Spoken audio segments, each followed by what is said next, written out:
time to strap in and get ready. The leaders in NRL Supercoach are incoming, bringing you the ultimate insight to help you win your leagues and climb up the rankings. You're now listening to the Insight NRL Show with your hosts, Brain, Metrics, and Whisperer.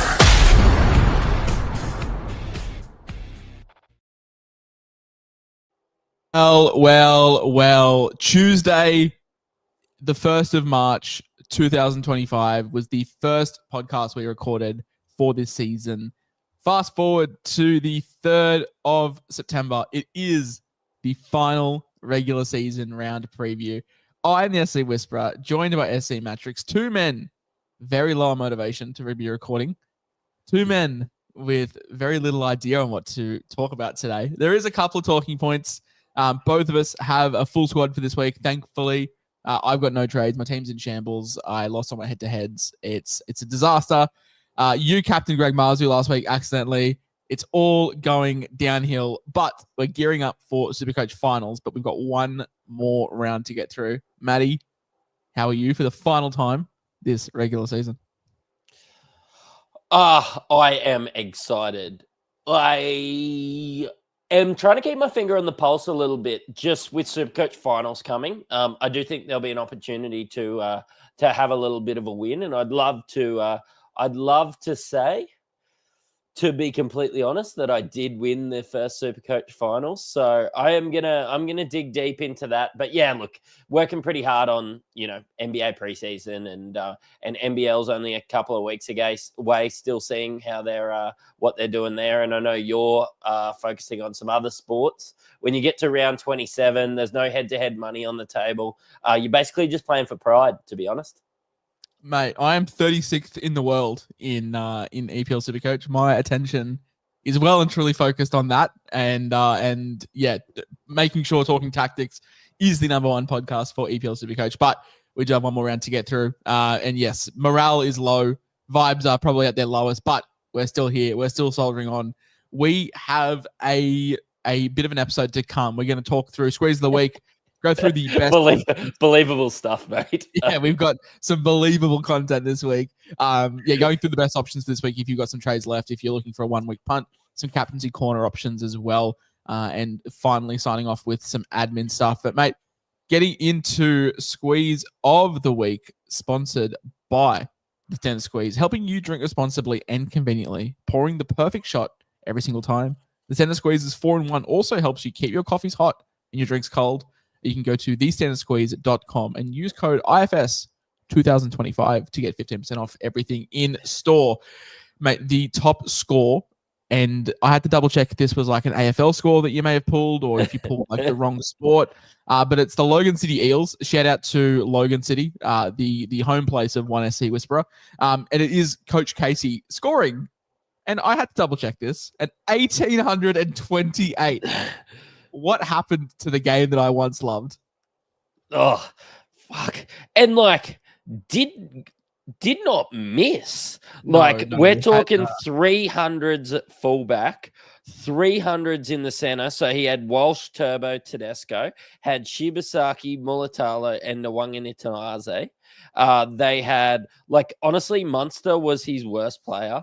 Had the Jacob Preston 140, had the Blake Brayley, 84, just Haas 91, Huddy Young 91 after those big updates. Just did not miss.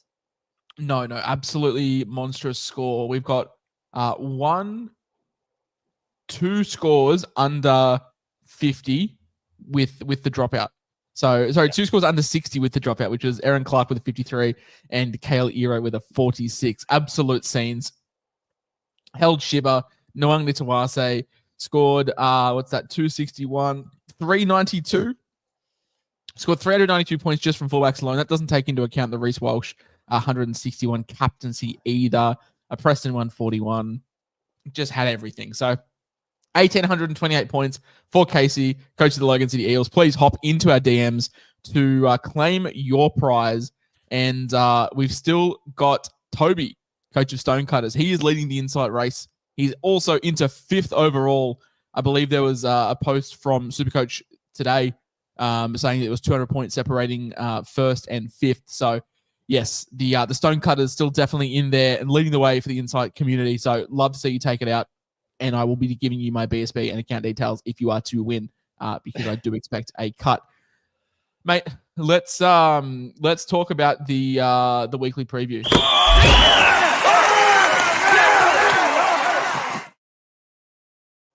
We have we've got some really, really big matchups this week to talk about. Obviously, Broncos versus Storm is a pretty big one. Roosters Rabbitohs is always going to be an absolute barnstormer. We've got a spoon battle. We've got the Titans trying to avoid the spoon. We've got the Eels and the Knights trying to avoid the spoon as well. We've got the Dolphins looking to get a top 4 spot, and the Bulldogs and Sharks looking for a bit of bragging rights as they head into finals. So there's actually a fair bit to talk about, mate. We can touch on the top players most bought. We can talk about some players that are most sold as well, because at this point of the year, people, if you've got more than 3 trades left or you don't have boosts, then you've just wasted it. So use them. But there is a plethora to talk about, mate. Just kicking off with the Broncos and Melbourne, huge talking point. The Shib had a bit of a bender on the weekend, and it was dropped, and Madge put him through absolute hell. I have some real issues with this. He did not just stay home.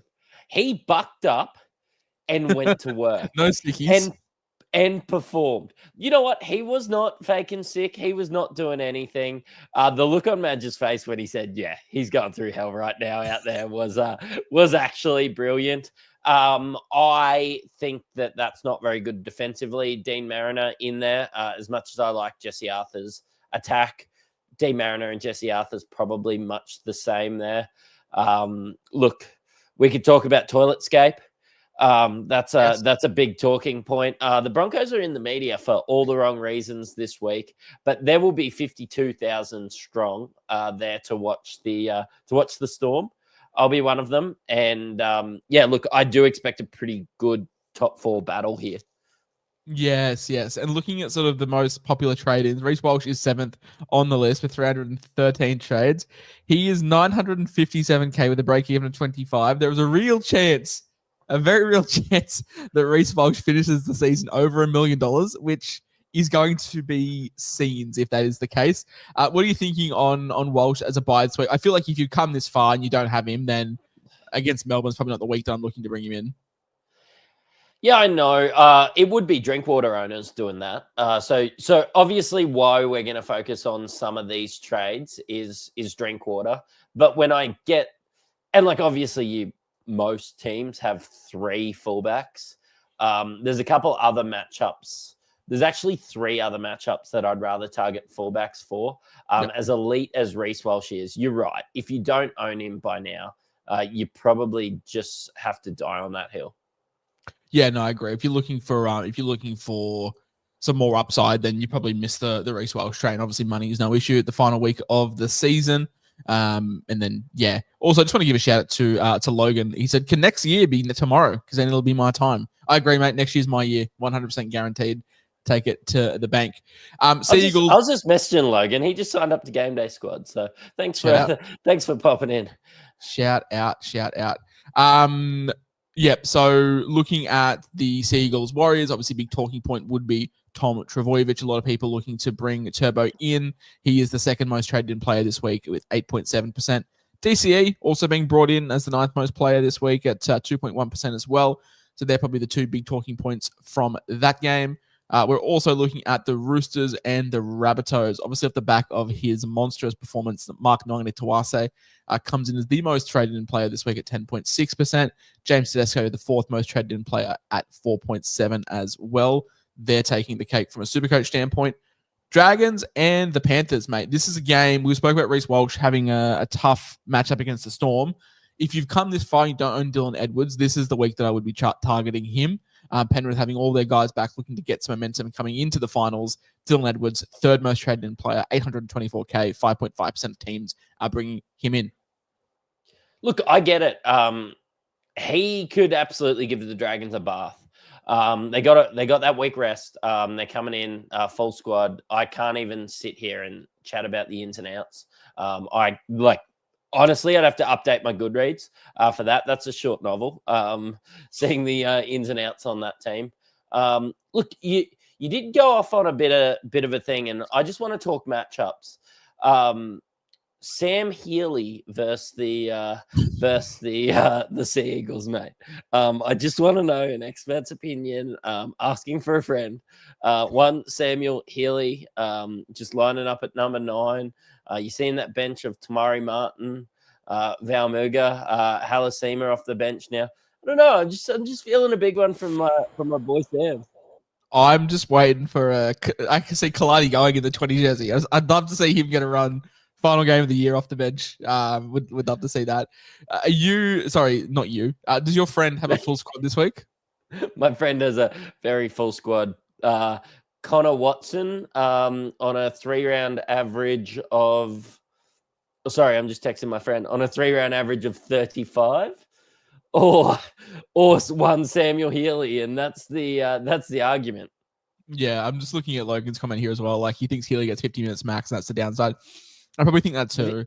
Do you think Watson can get 32 points max? Because that guy on my team at the moment, at least I'll be able to buy him cheap next year. He's 400. Sam Healy is nearly more than Connor Watson in my friend's team. Yeah. what a time to be alive. I'd play Watson over Healy personally. I just think South suck. Hope this helps. Looking at some more key matchups this week, my friend. Yeah, we're talking about the Dragons Panthers. Definitely a game to target for Panthers guys. Titans Tigers. This game is a game with some teams. The Titans need to win. Believable matchup. Hey, this is a believable matchup. This is the Titans needing a win to avoid the spoon and pray that the Knights lose. So the Titans, you would think they're playing for it all. I've heard as per sources, the Tigers have already booked their bags for Bali 10 minutes after this game finishes.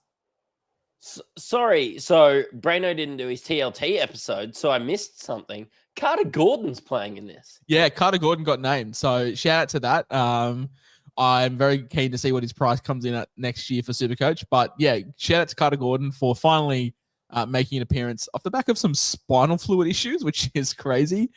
Playing at center with AJ Brimson and Keeney at fullback and Campbell and Foran in the halves.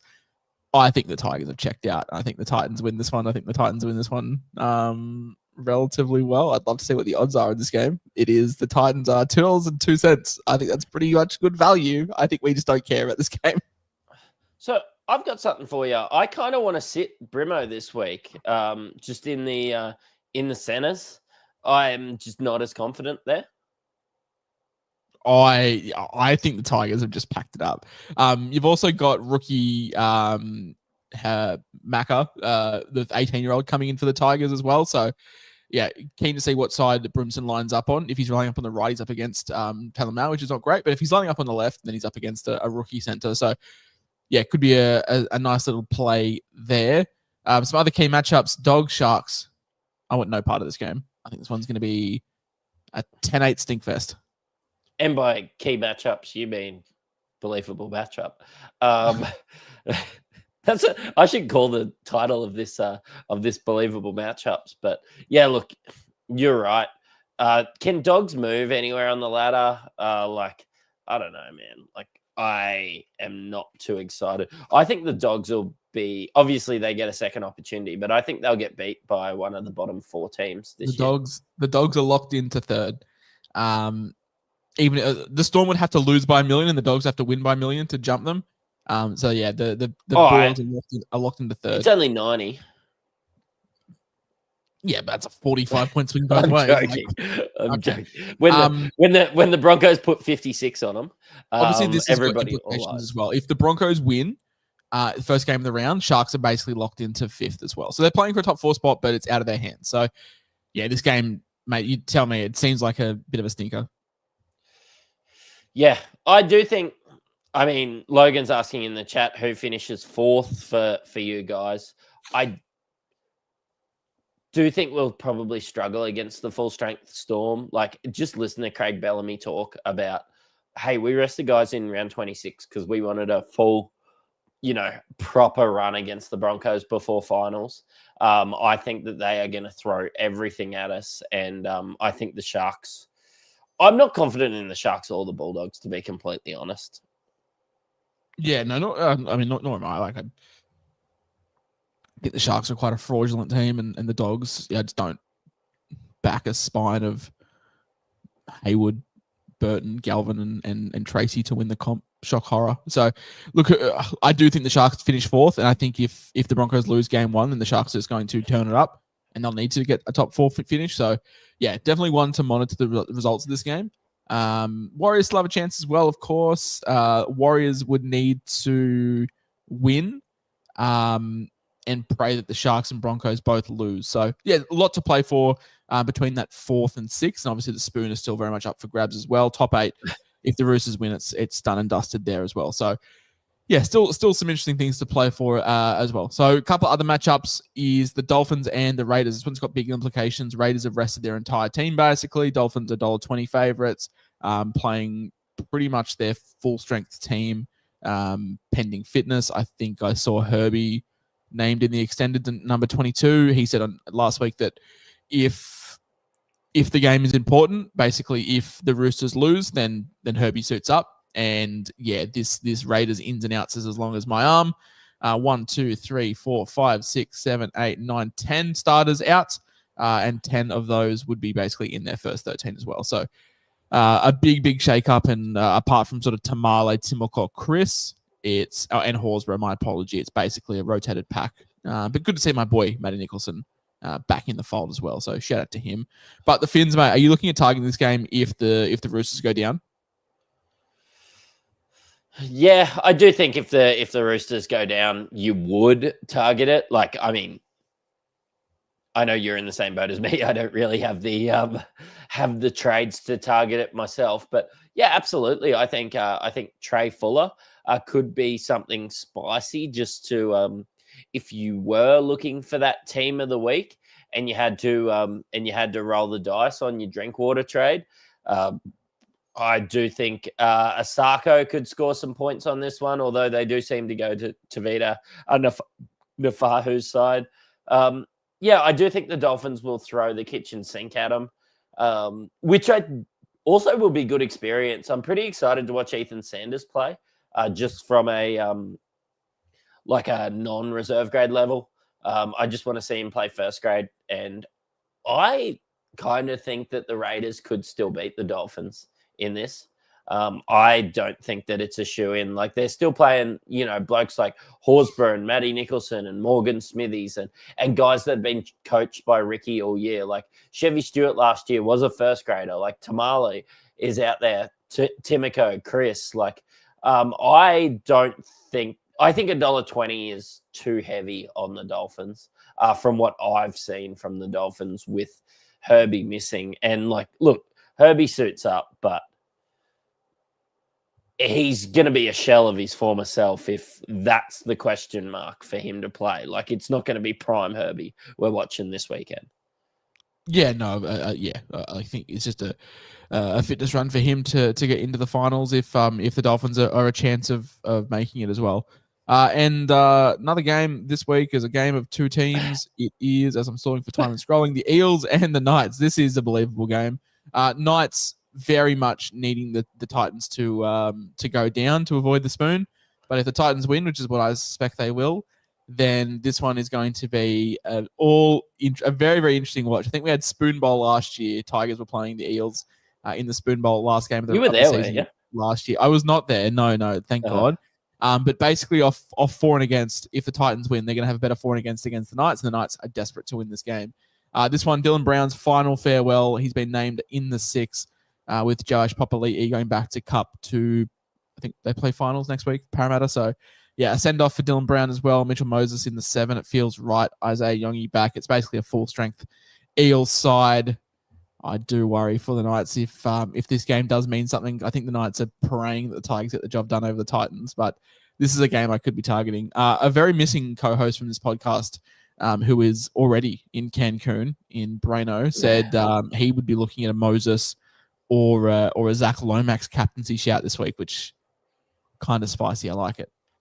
Fuck, I don't take things out of fucking context, man. I'm in the same chat. He said take Kelma Tuolangi to the bank. Number 11 for the Eels. Fan favorite in the Insight chat. Yeah, no, Brano's very high on, and like, I know as we head into NFL season, he's really big on stacks. So he's big on that Mitchell Moses, Kelma Tuolangi stack this week. So look, Brano, I know you're not here, but look, I can speak the words from your mouth for you. Yeah, just unfortunately you can't. Your phone doesn't let you screenshot though. Unfortunately, it's just playing up this week. But take it for gospel. We'll talk about captains more in detail very shortly. But Zach Lomax for captaincy could be a very real possibility. Yeah, it could be huge. He would be running at Dom Young. Right wing. No, he's up against your boy. Up against your mate. Your captain. Captain. Oh, captain, my captain. Oh, captain, my captain. Look, yeah, Lomax is so much bigger than Greg Marju. That could be absolutely anything. If I was Mitchell Moses, what I would be doing is just practicing kicking at something really tall all week, because that's what I'm going to be doing during the game. Yeah, no, I agreed. I think it's going to be a bloodbath. Yeah, let's move into our captaincy. If you can pull up Ryan's lovely head for the screen. Captaincy this week for the final time is brought to you by Ryan from Astute Newstead, my point guard in 2K26. Yeah, we've had another rates cut, mate, from the RBA, which is great news. And if your rates are above 5.4% and you want to buy your first home, renovate, or even to save a bit of cash like the rest of us, then Ryan is your guy. He does all the heavy lifting and has over 40 lenders on panel, including major banks, to get you the best deal. And the best part is there's absolutely no obligation and it doesn't cost you a cent. You can book your free consult via the link in our description and just let them know that your boy SC Whisperer and SC Matrix sent you over, and he will look after you the same way he looks after my points per game with his dime dropping assists every night in the rec center. So shout out to Hamo from Ryan from Astute Newstead. Mate, can I give you an impromptu ad? Of course, hit me. This is actually my last episode in this room. Due to Ryan from Astute Newstead. I will be taking us. They wanted 20 grand to demolish it. I was like, I can break shit for free. So I will be taking a sledgehammer to this part of my house this next week. And Ryan's hooked me up. I've got some renos happening.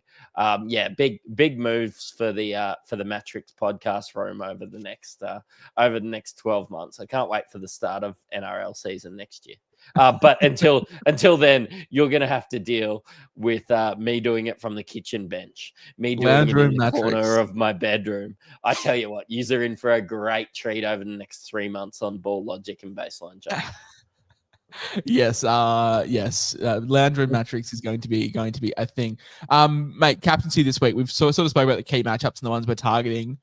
Initially, I'm looking at a Turbo versus the Warriors. I think 4 Pines Park, last game of the season, Manly with nothing to play for and saying goodbye to the Brookvale faithful. Turbo against the Warriors, who are in free fall. Mate, it's hard to pass up. To be honest, there's 3 in a row there that I think that you should vice captain and captain in. I get it. I don't know if this is the best matchup out of these 3. No, but I think it has the most potential. I think Turbo's got the biggest ceiling out of the 3 that we'll talk about. And I think a VC on him is the way to go. Is he...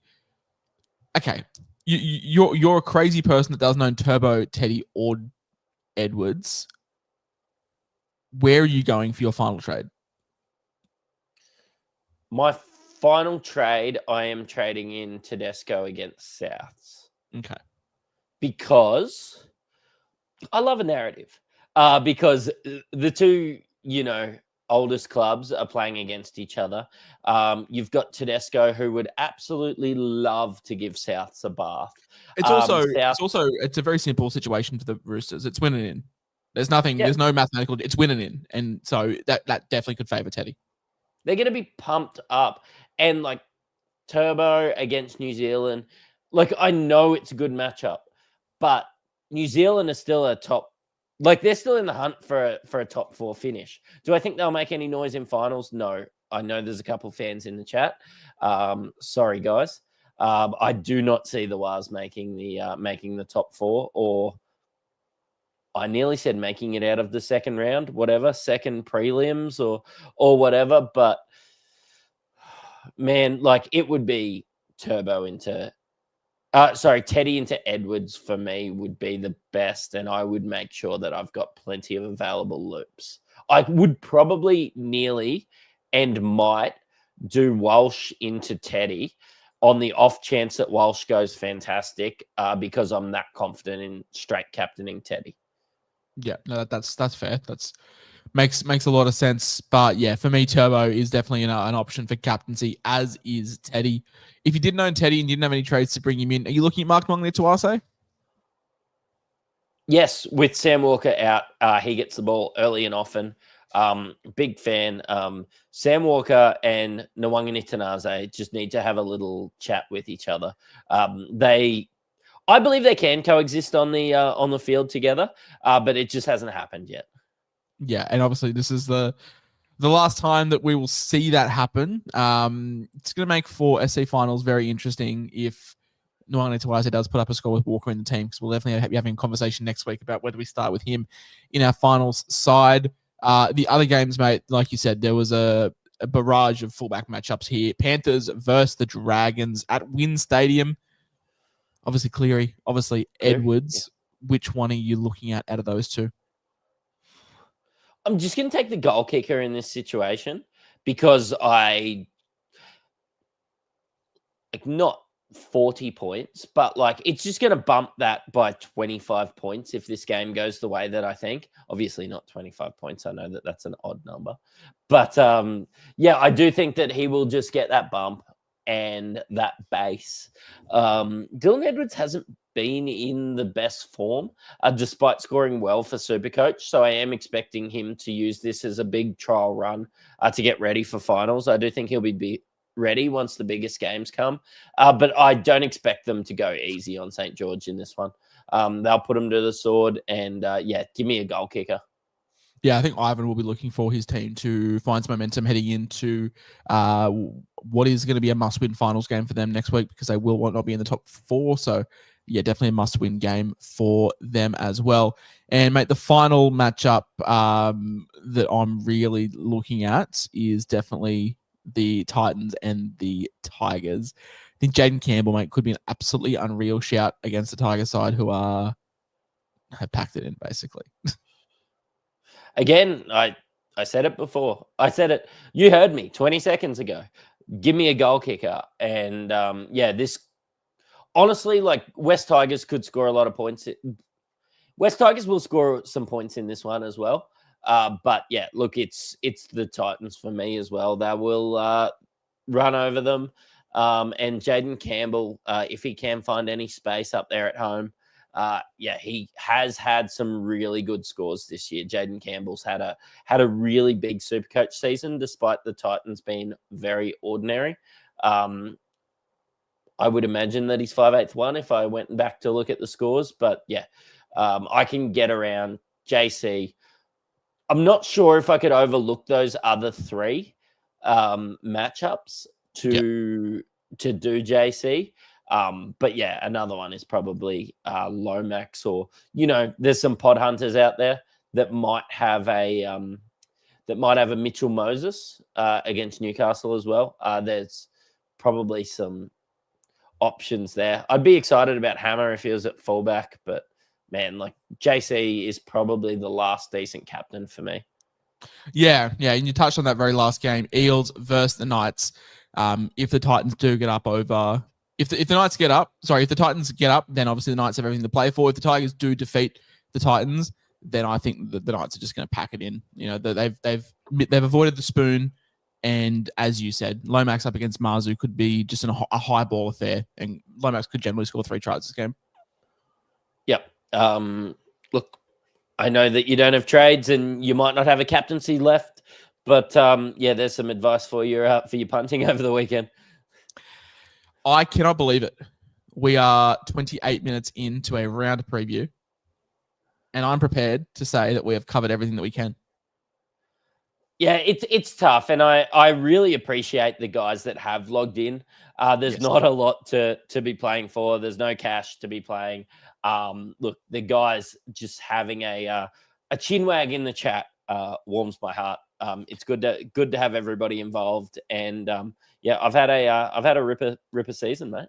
Chris Gray says, mate, first season playing Supercoach. Well, firstly, welcome. But played NBA fantasy for a few seasons. You've already converted me to Ball Logic, which is our NBA fantasy podcast. Go check it out. NRL and NBA are the two I follow. Your content is elite, boys. Thank you very much, Chris.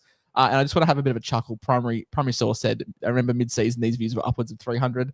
I remember in pre-season, these views were upwards of well over 1,000 per episode, and we're now at 64. So it's definitely, the hype has definitely dropped off. But to whether you have watched, whether you're one of the 64 that are watching now, or whether you've watched for the entire season, or whether you haven't watched, whether you've sent us some abuse. Honestly, we appreciate any bit of engagement that we get out of you guys. So it's been an absolute pleasure to talk about NRL Supercoach once again. This has been my 5th season doing this, and it's my 2nd season under the Insight banner.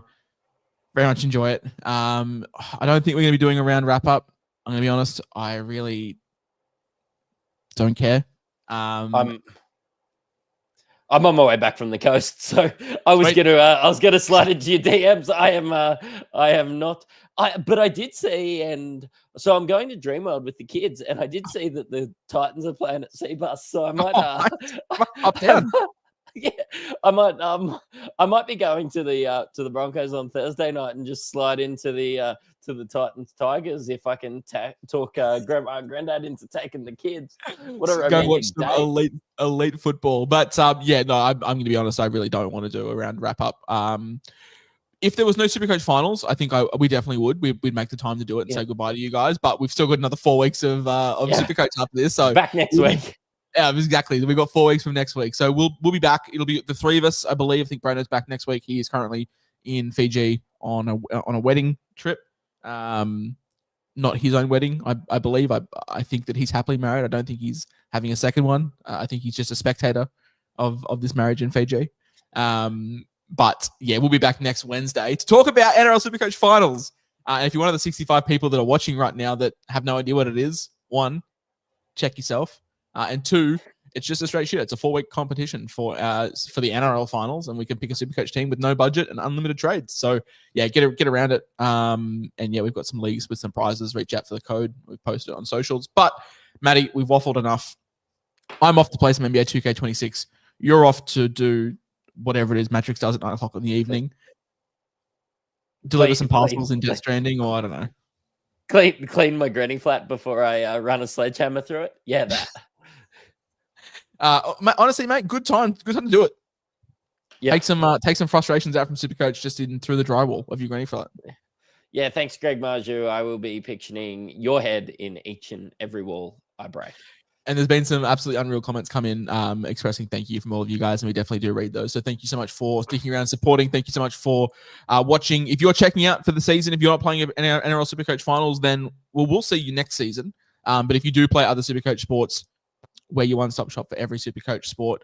We cover everything. So yeah, obviously check out the YouTube, check out the Spotify and the Apple. We cover every sport. But if this is our final time seeing you, then thank you so much for an absolutely wonderful season, and we'll see you next year. We'll do it all again.